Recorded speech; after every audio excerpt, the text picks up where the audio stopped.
Je vais vous montrer tout ce que j'emporte avec moi pour tout ce qui est de l'ordre du premier soin et des urgences. Mon objectif avec ce matériel est d'avoir la base pour sauver une vie, mais aussi pouvoir gérer les bobos du quotidien. Que ce soit dans mon travail, durant les trajets ou en pleine nature, il y a toujours des risques.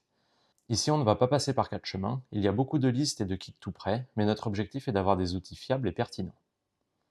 Dans la médecine tactique et le secourisme d'urgence, on utilise l'ordre marche, qui représente les priorités vitales selon leur gravité. Pour résumer les priorités en cas d'urgence, les hémorragies massives, les voies aériennes, les problèmes respiratoires, les chocs, arrêt cardiaque et l'hypothermie.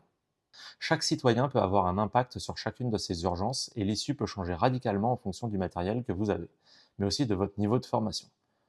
Je n'ai pas la prétention de pouvoir montrer des techniques de secours d'urgence, par contre, j'ai beaucoup étudié sur le matériel et après avoir discuté avec pas mal de professionnels, voici où j'en suis arrivé. Dès que j'ouvre la poche arrière, je tombe directement sur des gants en nitrile, tout simplement pour se protéger et protéger le blessé. Ensuite, j'ai accès au rouleau de gaz et aux compresses. Puis de la bande élastique. Et pour terminer, j'ai une carte avec du scotch enroulé autour. Et dans la poche du milieu, j'ai toujours du paracétamol.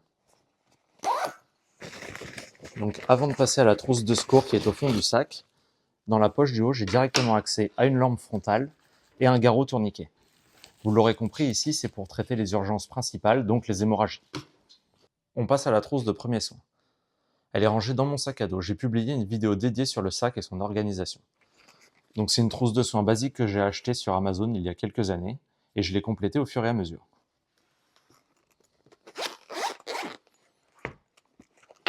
Comme pour la banane, on tombe tout de suite sur des gants,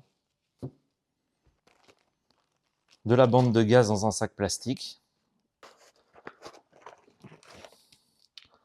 un pansement compressif de type israélien, une couverture de survie pour éviter les hypothermies ou les coups de chaud,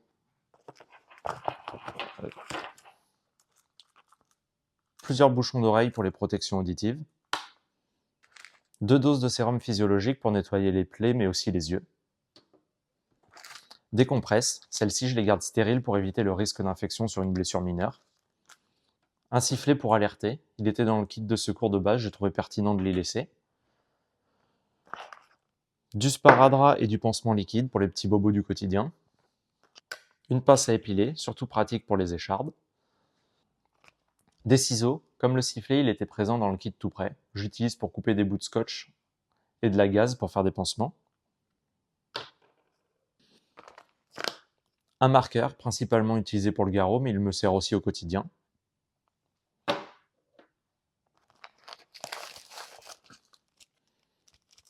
une serviette hygiénique, j'en porte surtout pour ma copine, du gel froid à l'arnica, il permet de soulager lorsque l'on s'est tapé ou coincé, c'est un indispensable si vous avez des enfants, une compresse Burn Shield pour prendre soin des brûlures,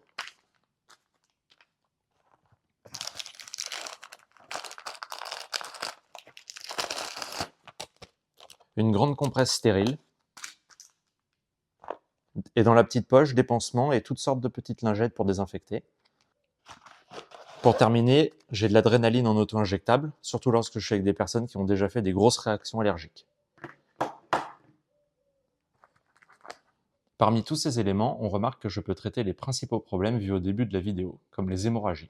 Pour choisir tout ce matériel, je me suis simplement demandé ce qui pouvait avoir le plus d'impact sur une vie, et j'ai choisi le matériel ayant le plus de retours de terrain. Pour les plus curieux, vous avez un lien pour accéder au blog, où j'ai noté la liste du matériel, et vous pourrez également vous inscrire à la newsletter. Et j'y partage des choses qu'on ne peut dire qu'en privé.